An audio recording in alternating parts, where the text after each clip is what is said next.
Ah, enfin, enfin Arsenal annonce des choses dans son mercato. Enfin Arsenal décide de balancer des news. Le mercato de Arsenal est lancé. Yo les gars, c'est Gabriel, j'espère que vous allez tous très bien. On se retrouve pour une nouvelle vidéo, news mercato de Arsenal, donc actualité mercato de Arsenal, si vous ne savez pas parler anglais. Donc voilà les gars, j'en avais fait une pour le PSG, et c'est la première pour Arsenal de ma chaîne et de ce mercato d'hiver. Donc voilà les gars, il y a quelques petites news croustillantes. Donc j'avais envie de vous parler, donc voilà. Mais avant que la vidéo ne commence, n'hésitez pas à vous abonner, à liker, à commenter, à partager, pas déjà fait. Sur ce, on peut y aller. Ah, on peut y aller les gars, on va commencer par... en fait, il y a des attaquants. Il y a des attaquants les gars où il y a des news. Donc on va commencer par tout doucement les gars. Lee Kangin. Ah, Lee Kangin les gars. Lee Kangin serait pisté par Arsenal. Je vais vous dire mon avis. Bon, moi, les gars, vous savez que je suis supporter du PSG et de Arsenal. Honnêtement, Lee Kangin, c'est pas une bonne idée. Je vous le dis, c'est pas une bonne idée. Il ne m'a pas convaincu au PSG. Je n'aime pas. C'est pas que j'aime pas trop le joueur, mais c'est juste que le joueur n'est pas assez bon pour jouer en première ligue. Déjà qu'en Ligue 1, contre des défenseurs de Ligue 1, c'est compliqué. Mais alors, si tu joues contre des défenseurs de première ligue, ça va être impossible. Lee Kangin n'a pas le niveau de la première ligue et de Arsenal, peut-être dans quelques années. Moi, j'aimerais bien le voir partir du côté du PSG. Mais si c'est pour me refaire souffrir et l'envoyer du côté de Arsenal, mon deuxième club de cœur, ça va pas aller. Donc, Lee Kangin, honnêtement, non, moi je ne prends pas, c'est une mauvaise idée. Il finit jamais ses actions. Il n'a aucune percussion, il ne percute pas. Donc voilà, déjà que t'as un Trossard qui est timide. Alors Lee Kangin, excuse-moi, mais il ne percute pas. Il apporte aucune percussion, il apporte aucune qualité technique. Le mec n'a aucune personnalité. Voilà, il a aucune agressivité dans la surface de réparation quand tu le fais jouer en pointe. Donc honnêtement, Lee Kangin, non, clairement pas, ce serait vraiment une fausse bonne idée. Pour moi, si tu veux recruter un ailier droit qui puisse jouer à gauche ou un ailier gauche qui puisse jouer à droite, un ailier polyvalent, il faut pas te tourner vers Lee Kangin parce que ça va pas être bon. Bien évidemment, après, si tu veux faire du marketing, si tu veux vendre des maillots, si tu veux vendre plus de maillots d'Arsenal, si tu veux vendre plus de places aussi à l'Emirates, même si à chaque fois ils sont guichets fermés, si tu veux plus de Coréens qui achètent des maillots, bah là, c'est le jour parfait. Parce que le mec, il va rien t'apporter sur le terrain, mais en termes de marketing et en termes de planche à billets, il va te la faire secouer ta planche à billets, t'inquiète pas. Donc si tu veux vendre plus de maillots à des Coréens et vendre plus de places à l'Emirates à des Coréens, bah là tu peux le prendre. Mais ça ne sert à rien d'attendre quelque chose sur le terrain. Alors par contre, parce qu'il ne va rien t'apporter, aucune percussion, aucune personnalité.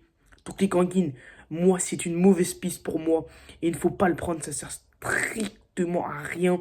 Donc c'est The Athletics qui a tout simplement divulgué l'information, qui a dit que c'est intéressé.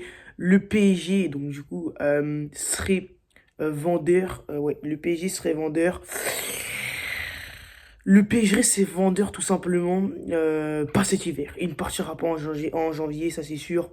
Mais pourquoi pas l'été prochain? Mais moi les gars, je vous le dis tout de suite, je ne suis pas pour. Après vous faites ce que vous voulez. Je suis un supporter parisien, je connais le joueur, il est dans mon club. Et non, non, vraiment pas. Faut surtout pas qu'on l'achète. Mais bon, après ça, c'est comme... Encore une fois, c'est comme ça. Hein. Si Arsenal s'y intéresse, c'est parce qu'ils le veulent. Mais moi, les gars, ça serait une mauvaise idée. Mais si vraiment Arsenal forcerait, apparemment, le PSG serait peut-être décidé à le lâcher cet hiver. Je pense pas qu'Arsenal non plus va faire le forcing. Mais pour moi, non. Les Kangin, c'est pas le bon profil. On passe à la news suivante. La news suivante, c'est... non, on va commencer par Nico Williams. Donc, c'est Nico Williams. Mikel Arteta voudrait Nico Williams. Là, malheureusement, j'ai pas de truc, mais j'ai vu ça. Nico... Mikel Arteta voudrait Nico Williams cet hiver. Voilà. Il voudrait le recruter cet hiver. Voilà. Donc là, c'est ce mercato. Il voudrait le recruter ce mercato. Donc, moi, j'aimerais bien, honnêtement. Dites-le moi en commentaire, là. Faites-le moi savoir en commentaire. Moi, j'aimerais bien. Mais Nico Williams, en fait, je ne suis pas. Je suis pas Bilbao, je suis pas Bilbao, je sais pas du tout ce qu'il fait là-bas. Mais Nico Williams, ouais. Pourquoi pas, vu qu'à l'Euro, il m'a vraiment convaincu. Mais sinon, Nico Williams, j'en sais rien, pourquoi pas. Mais son prix est de 60 millions. Et poser 60 millions sur la table comme ça, à un mercato d'hiver, je sais pas si Arsenal voudrait franchement le faire.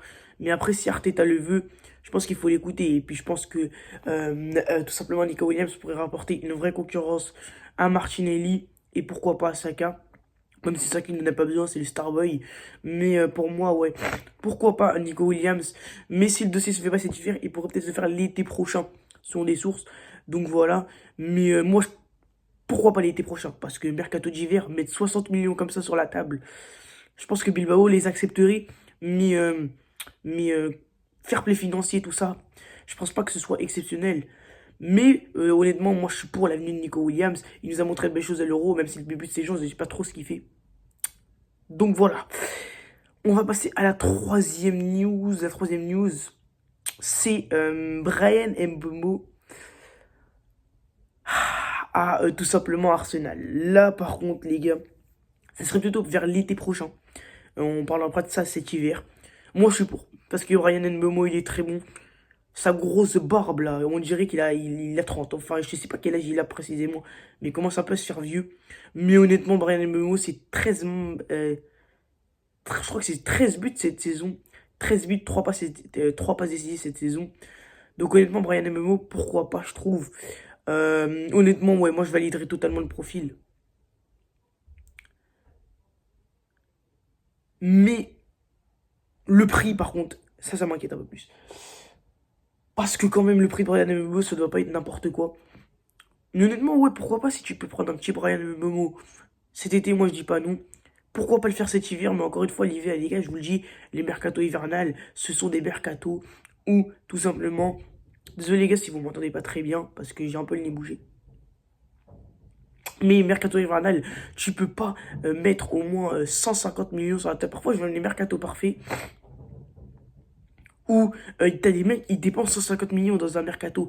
Mais là, c'est un mercato hivernal. Donc, il faut que tu fasses attention. Tu peux pas tout dépenser. Tu peux pas dépenser comme si c'était pendant un mercato d'été.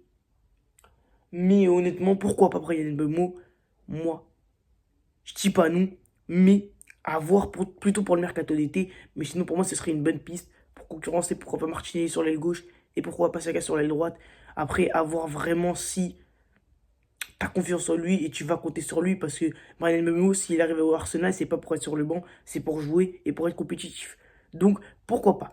Donc voilà les gars, c'est la fin de la vidéo, j'espère qu'elle vous aura plu. En tout cas, c'était des petites news des mercatos de Arsenal. Honnêtement, voilà. J'espère que Arsenal va être actif sur ce mercato. Je vous le dis, je le sens pas. Je le sens pas, ce mercato, je pense qu'on va recruter pratiquement personne. Mais j'espère qu'on va recruter, mais j'ai cette odorat où je pense qu'on va rien recruter et que ce mercato va être encore une fois catastrophique comme le mercato d'été. Bref, n'hésitez pas à me dire en commentaire ce que vous en pensez des trois petites news. Voilà, n'hésitez pas à me partager vos avis en commentaire.